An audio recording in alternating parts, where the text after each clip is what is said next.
Hey guys, it's Gary here with another legal tip on advertising other people's listings. We get calls on this all the time. I want to try to hit this. I know I've hit it a couple of times, but this is going to be an example of where you get to see how a lawyer can talk out of both sides of your mouth. I'm sure that's mind blowing to y'all that know that lawyers can talk out of both sides of their mouths, but that's what we get paid to do. And the reason this is a both sides of the mouth kind of issue is there's no good answer for it. So let me argue one side, then we'll turn around and argue the other. So on the one hand, you can argue under our state law 4057 that you cannot market or advertise property you don't have a listing for. So doing anything with any property that I don't have a listing for is marketing and advertising. So I can't do it. I can't do anything with that. No social media pictures, nothing.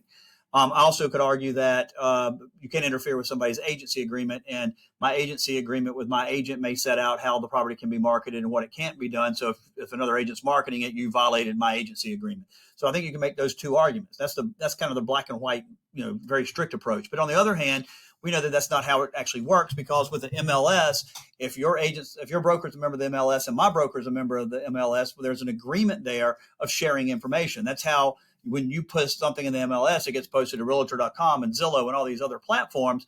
So if that doesn't exist, if that law prevents that, then how does all that work? I mean, if we're going to enforce the black letter law there, does that mean Zillow and realtor.com and all those can't work because they don't have a listing agreement, they don't have permission, from my seller to do that? But they do in the listing agreement. And that's kind of the whole thing, is in the listing agreement, we give the permissions to post it on MLS and for it to go out in the IDX feed. And we've had an agreement on the IDX feed. So you could argue on the other hand that we have agreements to do all that stuff. So even if it's my listing, you can market if we're members of the same MLS, because we both agreed to that, in meaning being members of the MLS.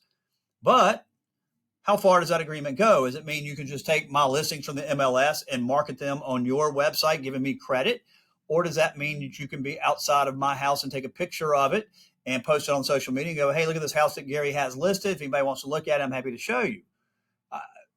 How far does the permission go? There's no answer to that.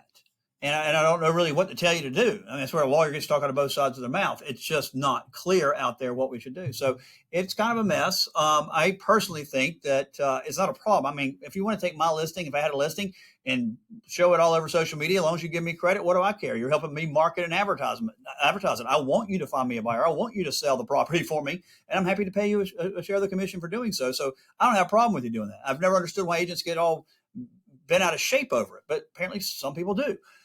So answer there is, I don't know. I guess if you want to be real safe right now, limit to what you do for marketing, advertising, what that other agent puts on the MLS, and don't take your own pictures. I mean, if there's a picture on MLS, maybe you can pull it off the MLS and do it that way. If you want to be a little bit more conservative, if you want to be ultra conservative, don't do any of it.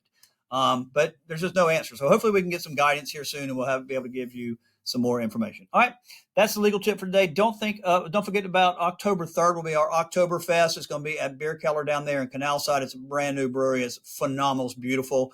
And we're going to have Tokyo Joe raising money for the South Carolina Military Family Care Association. All right, y'all have a great weekend, and we'll see you real soon.